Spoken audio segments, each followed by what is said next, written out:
Saint of the Day. September 4th. Saint Rosalia of Palermo.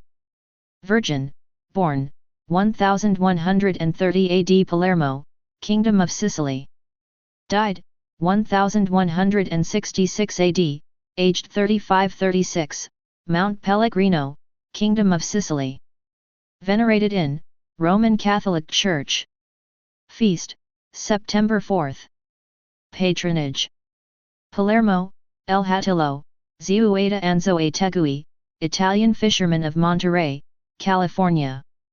Saint Rosalia, also called La Santazza or the Little Saint, and in Sicilian as Rosalia, is the patron saint of Palermo in Italy, and 3 towns in Venezuela, El Hatillo, Ziueda, and Anzo e Tegui. Holy people have a fondness for breaking away from the crowd to be alone with God. Our Lord himself set the example of temporary retreats into the silence of the desert, or even into such quiet places as the Garden of Gethsemane.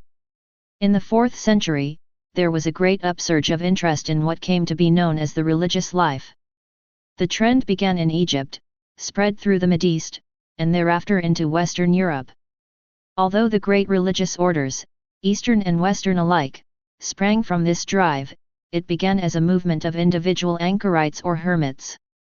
Experience would prove, however, that it was wiser for monks and nuns to have a community religious experience before they started hermiting.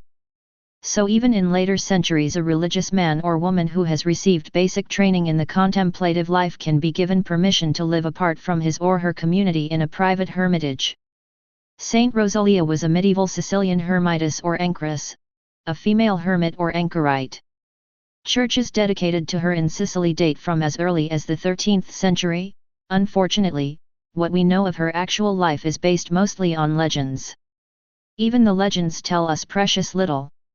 For example, if the tradition that she was the daughter of Sinibald, Lord of Quisquina, hints at her family's social background, the inscription on which it is based is not considered trustworthy. We can only say, therefore, that this young Sicilian woman decided at a critical period in her life to become a hermit. Most likely it was after she had first lived as a nun in a Greek Rite convent, of which there were many in Sicily. The initial hermitage she occupied was at Mount Casina, near Bavona, Sicily.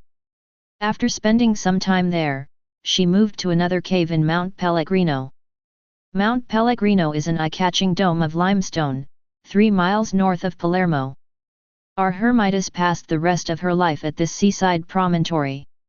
When she died, around 1160, she was even buried in the cave. Buried with her were some devotional items, including a primitive sort of rosary. As the centuries passed thereafter, water dripping through and dissolving the limestone gradually formed a stalagmite, which completely covered and concealed her tomb. If the cave's saintly occupant had been known at all at the time of her death, by 1624 she seems to have been long forgotten. That year the plague became violently epidemic in Palermo. This plague was probably the Black Death, the bubonic or pneumonic pestilence.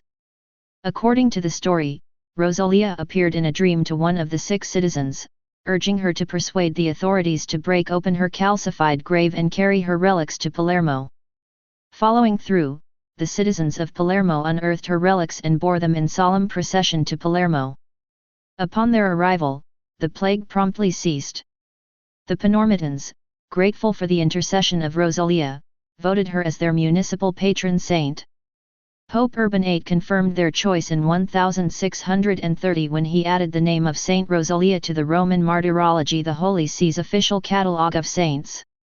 Palermo's enthusiasm for Santa Rosalia has not ceased since then. Both of her hermit caves have been turned into devotional chapels. The relics themselves repose in the chapel of Saint Rosalia in the Palermo Cathedral. Her sarcophagus is surely richer than the anchoress herself would have chosen. It is made of pure silver, 1,400 pounds in weight. Understandably, it is exposed to public view on only 3 liturgical occasions during the year. In the past century, thousands of Sicilians have emigrated to other continents in search of a better living.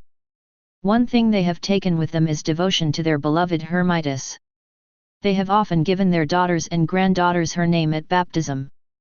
People of other national backgrounds, although they knew nothing of Saint Rosalia herself, have also found her name lilting and musical, and appropriated it for their own daughters.